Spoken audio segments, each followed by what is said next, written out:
What's up, everybody? This is actor Darren DeWitt Henson, and you're watching Conversation Starters Live with Robert and Constance. Stay tuned, because it's a whole lot more. Well, once again, my friends, my name is Robert Antoine, along with the lovely Constance Carter. And we believe that for every situation, there is a conversation. Hashtag Conversation Starters Live. Constance always teases me about that, but I just want to thank you guys for hanging out with us, because this is the #1 entertainment platform in the world. And it is only because of you. We appreciate you liking it up and hearting it up and making sure that you show us some love. But right now, Constance, you know, I don't know what it is, but all day today, I have been bumping 90s hip hop. Word, me too. What a coinkydink. What a coinkydink. I have too. You don't know nothing about 90s hip hop. I do. Just because you old or older than me, it doesn't mean I don't know anything about 90s. Well, I tell you what, I got. That was my prime. Really? Yeah, what you got? What? What you know about that? Hey. Okay, you know a little something. Yeah. If you're out there in the Conversation Starters Live feed, make sure you show some love to Father MC. Make sure you shout him out, heart it up, and show us some love. And matter of fact, show him some love. But we were the golden era of hip hop. I do, Father MC. Father. How come they say father with a V? Father. Yo, we doing Uptown Unplugged, and we were like one of the first record companies to do it, and it was such a big deal. And we used Swing Mob, the Jodeci's band, for the whole set for everybody. And we're used to getting down because me and Jodeci and Mary were on tour for years. You, Heavy, Mary J, Jodeci, like it was a heavy roster. Was it fun? We could break it down from the jump. We could break it down from Heavy. We could break it down to I'll Be Sure, the group Guy. Yeah. Ultramagnetic people didn't know. Oh yeah, yes. Groovy Chill, Finesse and Quest. You know. Yeah. Then I came in that second era. I came in with Father MC, Jodeci, Mary J. Blige. Now I'm scared. I'm coming right after I'll Be Sure, the Elvis Presley. He had chicks fainting. I was like, oh my God. I was sitting there like, when I say fainting, Guy took me in and took me in like a little brother. Like, you know, we all dark skinned, and they had them little Lamborghinis in Brooklyn, and I'll never forget. I got mine and I felt the same way. I was like, yes. I remember when Puff left Uptown, right? And kind of went off and did his own thing. Was that like bittersweet for you? Because and here's the reason why I asked that question. I also remember being on the West Side, and when Cube left NWA, you know, it's bittersweet. And now that we're able to see the back end of that story, we know why Cube left. But did you feel some type of way when Puff left Dre, because Dre put him on? He was part of, you know, a lot of what. Well, a lot of people thought like when Puff got fired, like they thought that it was like I thought he left. No, he got fired. No, he got fired. Yeah. But I mean, he got fired in a good way. He didn't get fired like I'm kicking you out. Get out of here. You know, he got fired because Dre in his heart knew that's as big as Puff was gonna get at Uptown. So he already built the bomb, which is Puffy. I'm gonna throw it out the window. Notorious B.I.G.'s first record was under Uptown. Puff, when he got his freedom, it was the bomb going off. It was time to go. So the question when he left, was it bittersweet? It was beautiful both ways, because we was always cool. And I could go to Bad Boy and Bug Out and Wild Out, and he come to Uptown, and I'm gonna see him at every party, because once you're with Uptown, you're stuck. Like, it's for life. Well, speaking of Andre Harrell, rest in peace to the brother. I've heard so great stories about him and how he just wanted to uplift Black excellence. That was his thing. He always wanted to help his people out. What are some of your fondest memories of Mr. Harrell? Just his laugh, man. His laugh would bug you out. And if he didn't like you, you didn't know it, but whoever was around him that knew him knew it, because he'd be like, when he's not looking at you, he'd be giving me faces like, get him away from me, buddy. Like, you know, it's crazy, because I tell people this all the time. Like, if you around, let's say, 4 people from Uptown, and we had our own language. So if we start talking And if you came in with the wrong verbiage, like saying something trying to be, like I could use these big words, and you say it wrong, you're getting it. You're getting it. If you come in with some dirty shoes on or a tank top on, and you're supposed to have a button down, you're getting it. Like, it was crazy the way it worked. When I got the news, actually I had to do a double take, and where I get a lot of my news is from social media. So I saw it one time, and then the next time I kept seeing it again and again and again. So much so that I even posted on my own personal page, because Dre was heat, man. I saw the BET special that they did on him. I thought it was beautifully done, talking about how many people he touched, how he inspired and impacted people in ways in front of the camera, but more importantly, behind the camera. Like, he was selfish. You understand what I mean? Like, he was a beautiful dude, man. Dre didn't do it for the money because he knew the money came. He did it because he was down for Black excellence. And Dre was, I wouldn't say better than Barry Gorey or Quincy Jones or nothing. He was his own Quincy and Barry times 10, because he had the music, then he had the film side of it. Like, we had New York Undercover, so we just was starting to break out. We had the soundtrack, Strictly Business. We had all of those movies that go Natalie. I mean, we had joints, and it's just that Andre wanted to show the world that here goes some cats that are doing it. They're young. He liked the dressing. Dre loved to dress, to dress, and he wanted to show America, like, yeah, you ain't got to be selling drugs to have on a what I got on, a Rolex. You ain't got to have, you could be making this, being realistic. But Dre was that dude, man. I mean, you have to know him to understand. That's why we have a podcast. We're shooting a podcast. I just came from Atlanta, finding the editors out there. Me and Jimmy, the vice president of Uptown, we started this thing called Uptown Beyond. And we have all of the artists on Uptown, and we're interviewing them, and we just zooming it up, and we cracking jokes. So we all know the same jokes and talking about how much we love this man. And then it's the beyond part is when Uptown, from the transition from Uptown to he got the job at Motown. And then he, like all the celebrities. So it's not all music. Then we have another side of it, which is the acting side, the friends in Hollywood, like, the Lisa Rays, the Kim Whitleys, the everybody, the what's her name? I mean, it's so many, and it's not just all Black. You get what I'm saying? So it's like you got all these white actors and Black actresses that come out and support this man and loved him. So that's why it's Uptown Beyond.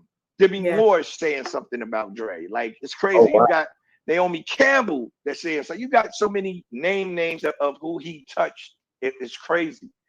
And then we're gonna make that turn into a biography, and then from that we're gonna shoot our own movie. It's because we have a movie coming out, a television series on BET, and nobody could tell their story like we can. You're not gonna give somebody $5 million and tell them to tell me about father when you don't know me. Right. Yeah. You know what I'm saying? So it's like that. And then we're gonna come out. We're giving not only the artists a platform, but we're giving the employees that made us a platform to talk about it. Because you can't forget them either. That's why every time I used to go on tour, I love to go to the in-stores and do it, but I like to go to the factories, like the buildings, the uni buildings, and let me go shake them people's hands who stomping my records, like putting the plastic on the CD, because that's what it's about, man. You gotta share the love, though. Yeah, go to the. I love it. So, can I ask one question? Good, you got it, boss lady. Okay, yeah. Just call me boss lady. So going back to you though, Father MC. So your last album came out in 2003, I think. 90, 91, early 90s. You were great. You had hits on fire. Took a little hiatus. Came back about 10 years later, 2003. But then we haven't heard from you since then. What have you been? What have you been doing? What have you been up to? I've been traveling crazy. I lived in Atlanta for 15 years, and I went to Atlanta just to chill out because my pops had passed. So I went to Atlanta just to. Thank you. But I went to Atlanta just to clear my head. But then when I got to Atlanta, I started having fun. I started going to strip clubs, and then it was crazy. I partied for like 14 years, just straight up, just wilding out in Atlanta and having a blast.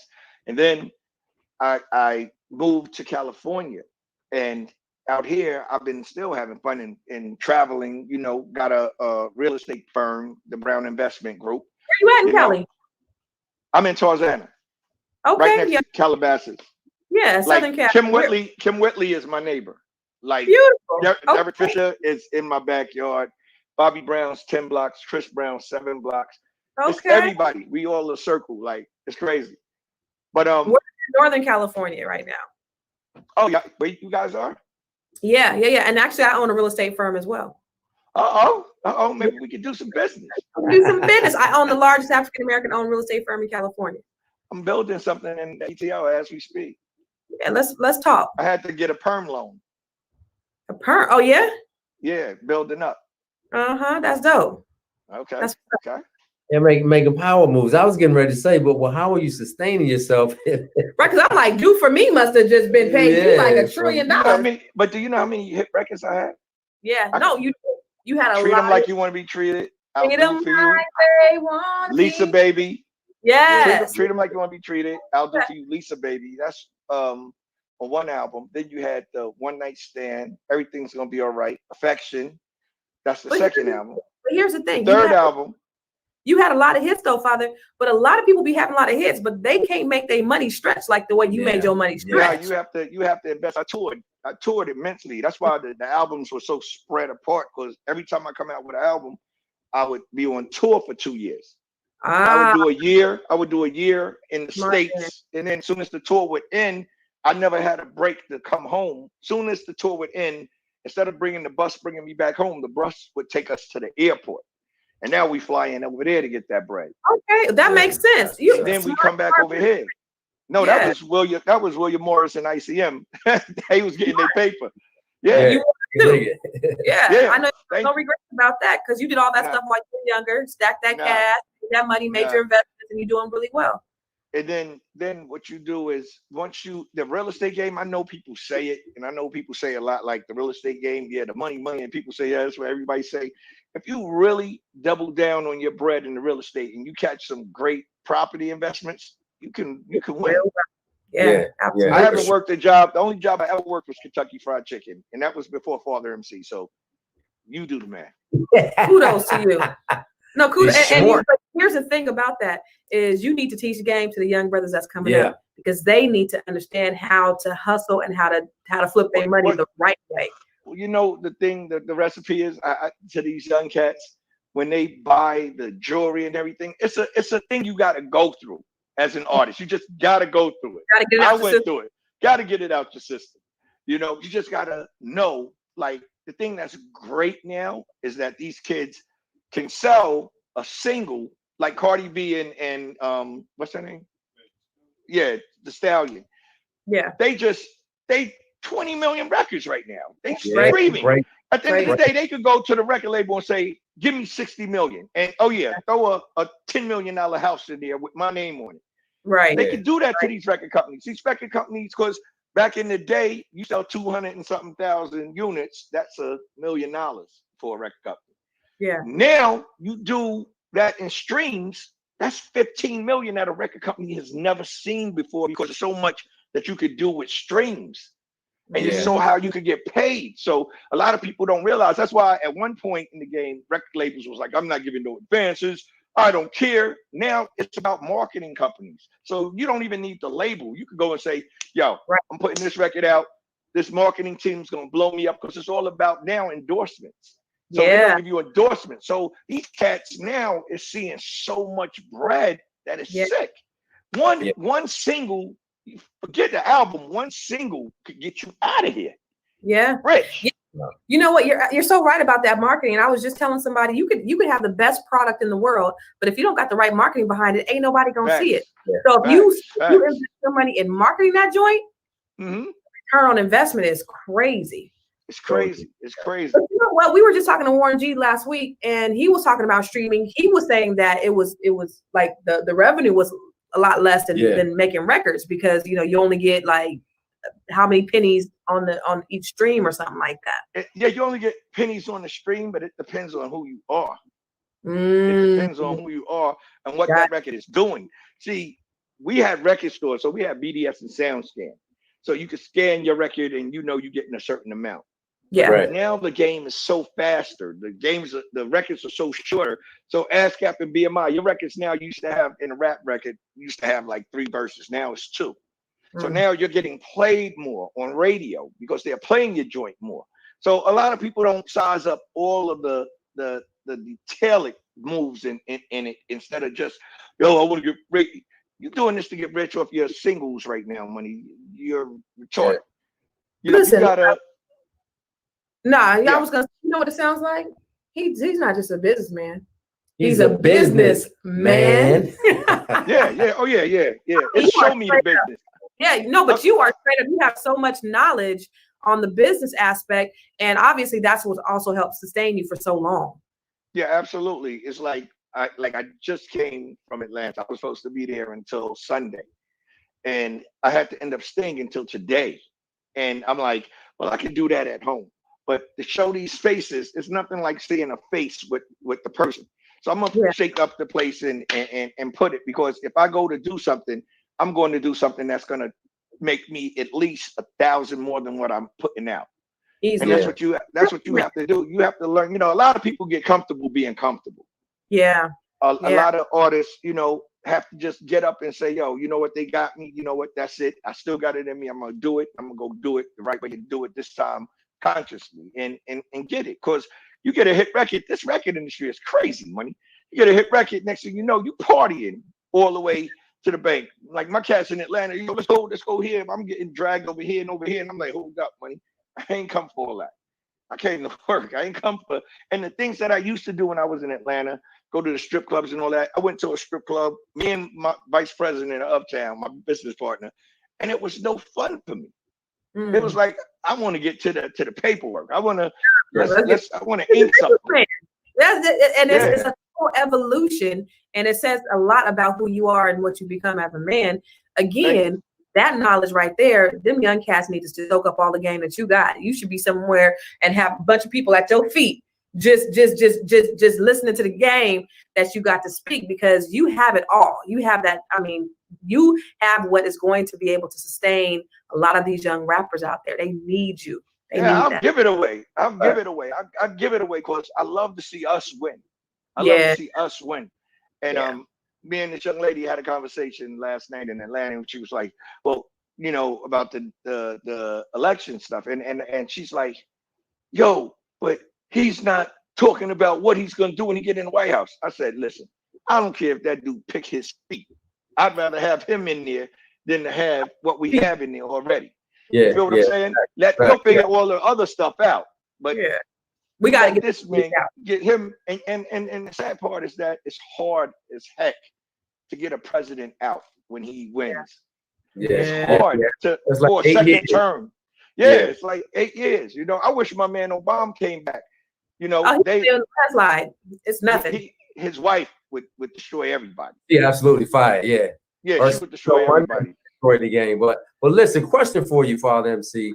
The move that you made from New York. I always tell Constance, like when I went to Howard University, right? That's right. Yeah, half the student body was from either Jersey, New York, or Connecticut, and all of them talked about New York the whole time, how great it was. I remember traveling to New York because I wanted to see how great it was. But peep game though, everybody that lived in New York came to Howard. Once they graduated, they stayed in the DC area, never left, and went back to New York. So here you are. You New York is the mecca for hip hop, but you went to ATL, and then you got a spot out in Cali, and then you got to join in Vegas. So why you leave the borough, baby? When I left New York, I got tired of getting locked up. I'm just keeping it 2000. I got tired of getting locked up. Because it was crazy. My baby mom was going rampant on me. And it was highway robbery. It wasn't I wasn't taking care of the kid or nothing. I was just being handcuffed for nothing. Because when women see you do something great for them and you break up, they don't want to see it happen for the next chick. So you either like do what they say and stay with them. It's cheaper to keep them. And I've never been that type of dude. I've never been that type of dude. Like cheaper to keep her, and I gotta be happy, man. At the end of the day, me and her have the best relationship you can imagine as of now. But it took us to get older, and I had to go through the ups and the downs. I had to go through the humiliation, being arrested at Hot 97 radio station. But I wasn't caring about that. I was caring about the bracelets on my fingers, on my wrists. I was, get me the hell out of here, money. At the end of the day, jail didn't scare me because where I come from, I knew half the people there. So that didn't move me. But my manager at that time came to me and said, yo, you wasting, you losing more money trying to prove a point instead of just giving it to the broad and let's go out here and get it back. And I was like, you know what, you're right, you know. So it is what it is, and I had to go through it to get to it. You know what I'm saying? So I thank God for everything. I wouldn't change nothing, man. Yeah, but I ain't gonna lie. Yeah, you've had a good life, and you've made some great investments. Yeah. But that's what I was going to ask you. Are you married? Do you have children? Like what's married? Not married. Never. For the internet goers that want to believe the internet, me and Teresa Randall never been married. I was getting ready to say, the internet got you married, bro. Yeah, I know they do. And you know, she's a good girl. We used to smash, but never. Oh, that's a smash. Yeah, we did. I what it is. She's a good girl. We grown. Shit, I ain't hold hands all day. I tell you that much. But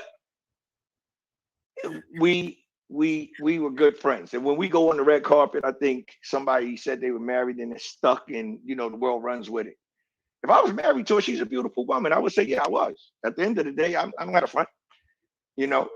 But what's a day in a life like for Father MC? It depends on which one. Father MC. If you want the funny father, it's cracks and jokes. If you want the business father, it's phones all day. It's phones, all three of my phones, like boom, boom, boom, boom, boom, going.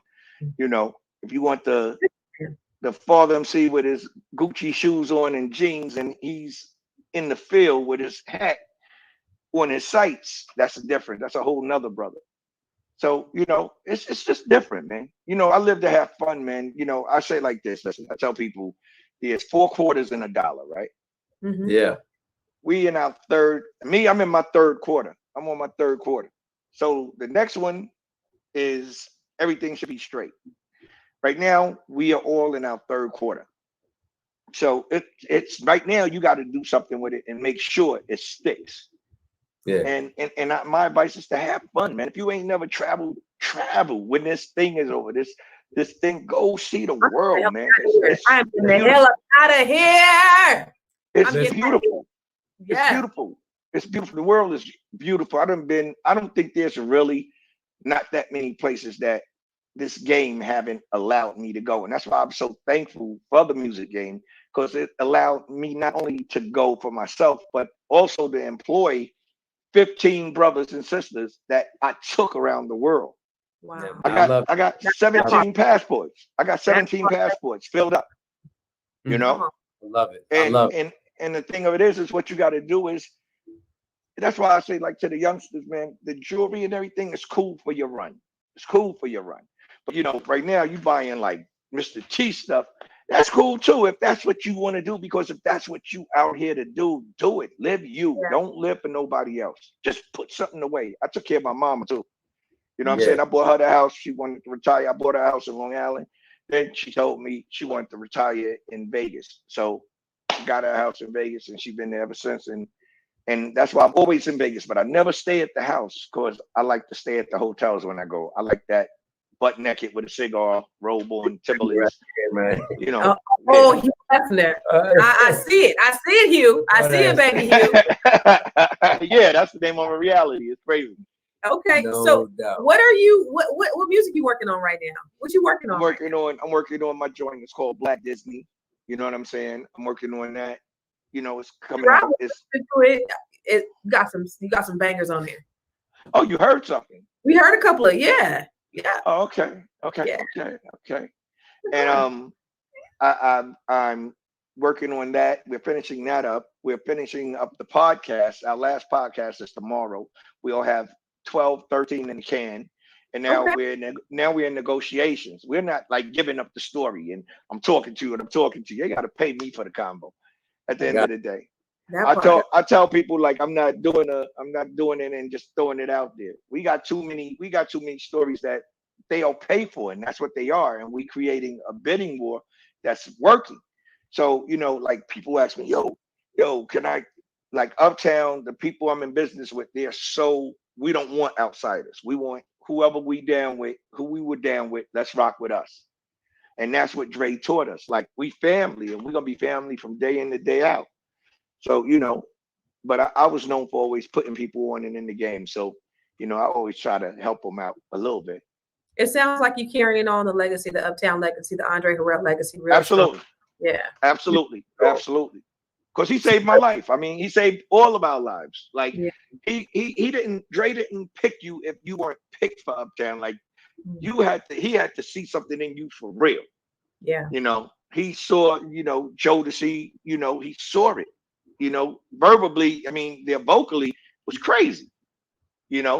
Mary, he always used to say Mary is going to be his diva. Look at it now. Yeah. Albie Shaw was Elvis Presley. Yeah. Yeah. Guy and them were damn near the Temptations. The most biggest groups in the world came under our turntable.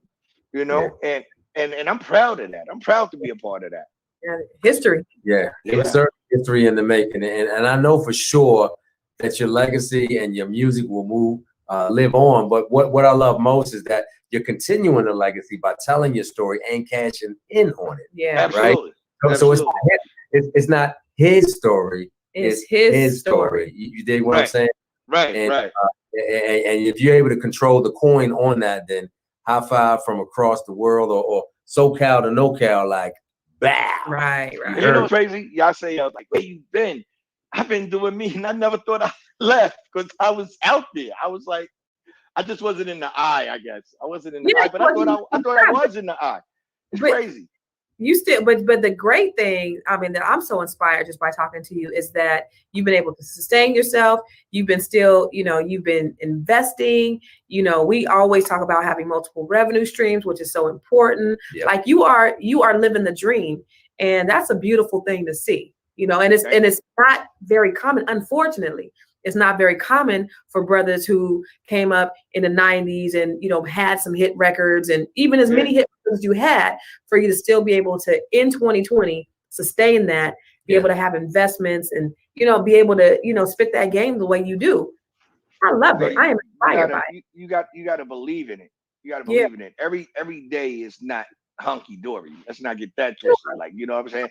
You're going to still have the raindrops, but at the end of the day, I'm a guy that I don't want it. I'll run to the problem. Let's get it over with so we can keep it moving.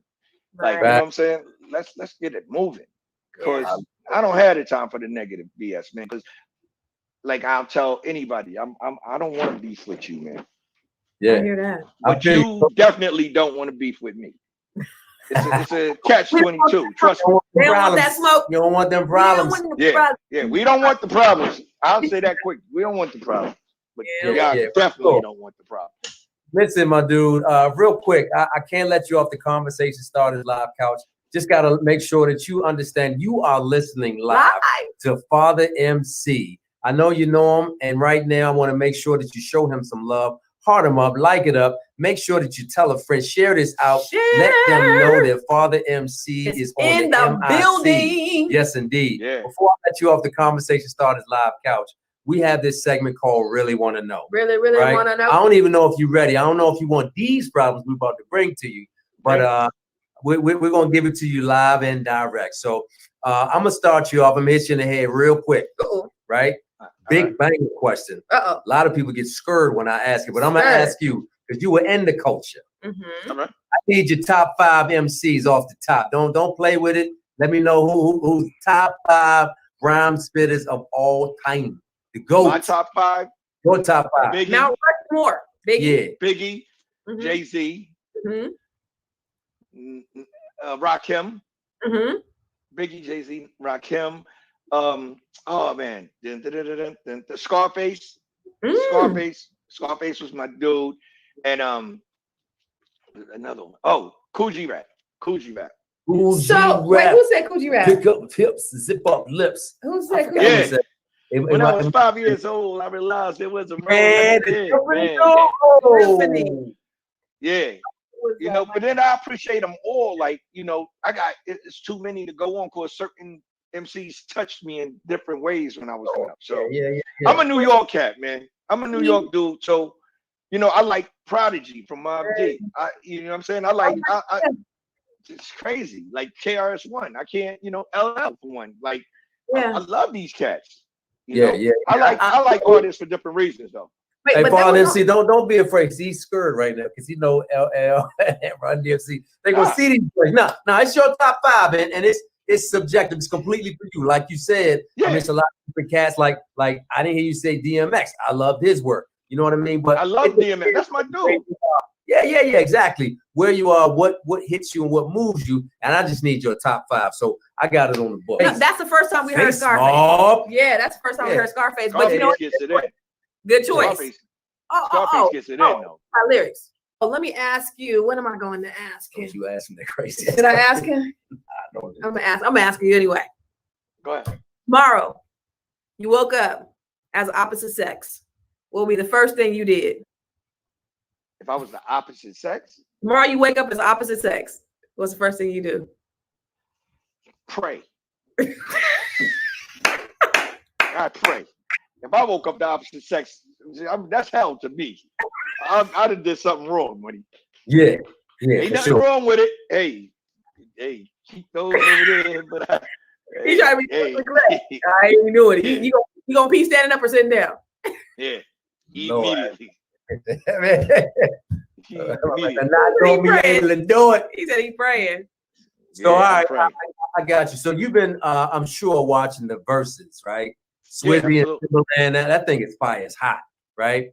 Mm-hmm. So Constance and I have this battle going back and forth. I'm just going to get you to weigh in on it. You know what I mean? Pop culture, inquiring minds want to know.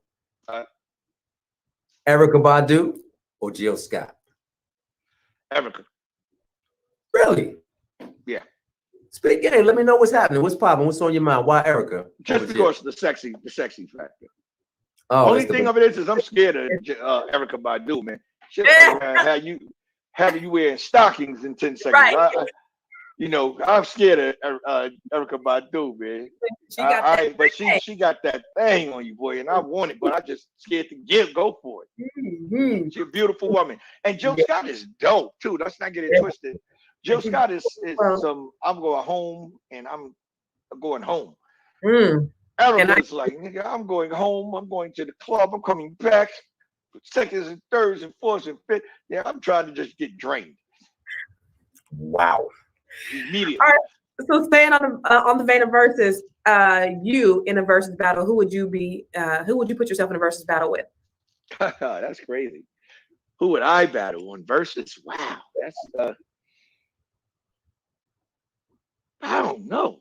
That's crazy because somebody in your era that has, similar amount of hits. Ooh. That would be like a heavy D, RIP. It would have to be someone in that range. Like, I don't even know, to be honest. I never thought of that. Daddy Kane. Father MC, Big Daddy Kane. Remember people used to mix you up with Big Daddy Kane? A lot of people. Big Daddy Kane. Big Daddy Kane would probably get it on a street level, like with the streets. But I got some records. Mm-hmm. Let's say like Father ain't no punk. Father got some joints. I can hang with brothers now. Let's not get it twisted. I got bored.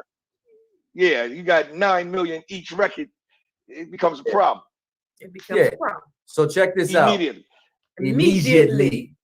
So he wants to do a hip hop movie, right? But they give you a leading lady, but they only give you 2 choices. You got Lil' Kim or Foxy Brown. Who are you going with? Damn, I know both of them. I know Kim very well. I know Foxy too, but me and Kim, we hung out a lot. I would have to go with Kim. Just because of my experience with Kim. Like, I know Kim. like So- in a whole different light. So Is this Kim? Wait. Is this You hear me Kim say- today? I know Kim. Oh, I know Kim. The Bible knows her. You know her like in the Bible. hey, I ain't getting me caught up. Yeah, you ain't getting me caught up. I ain't saying nothing. Listen, you ain't getting me caught up. Listen, I would go with Kim. No, I would go with Kim. I would go with Kim because I know her. Like, she's solid. Kim is solid. Like, if she got you, she got you, and that's just facts. Is not saying Foxy don't, but I know Kim. Yeah. You get what I'm saying? So from what I know of her, and this is back in the day, Kim, too. You know what I'm saying? Back in the day, Kim, or today, Kim, because they look slightly different. Yeah, they look slightly different. I think Kim's just a beautiful person, beautiful heart, if you really got to know her. Okay. You know what I mean? Back in the day, I haven't seen Kim in a minute. So I would have to go with back in the day, Kim. She was beautiful. Yeah, Kim Jones. Yeah, absolutely. Fire. I did. Huh? I did. Yeah, I definitely. One more for you. Okay. So since you got passports, right? Stamp, you got tattoos on his passport. Tattoos. Facts. So right here, right now, weekend excursion post-COVID. Which one of your passport destinations are you taking your one night only, your Lufa Vandross, that if only for one night? What destination are you taking her that you've already been to that's just going to be epic night that you will never, ever forget? Cabo. Why? Really? Yeah. Why Cabo? Cause you can just be you and butt naked with a leaf. Butt naked with a leaf on. And have a pina colada, sipping a pina colada, eating a chicken fajita, and just looking at the buns move, and just do it whenever you want to. I mean, just like you don't gotta worry about nothing. Yeah. Cabo is crazy. Yeah. Hawaii is nuts too. Yeah. But if you really want to know the get down, we could go to Brooklyn and back in Nostrand Avenue. I'm just joking. I'm joking. Dang. I'm just joking with y'all, man. Well, Wow. Man, I'm inspired. Like we know Father MC like to get naked. Yeah, we know he with a like cigar, butt ass naked. Butt ass nigga with a leaf on. Immediately. With a leaf. That's why he ain't never Look, been y'all married. want to see? Check it out. Oh, hey. I'm joking. You see, her hey was a little slow though. Eh? She was like, hey. Like, yeah, for the brothers. Right, like wait a minute.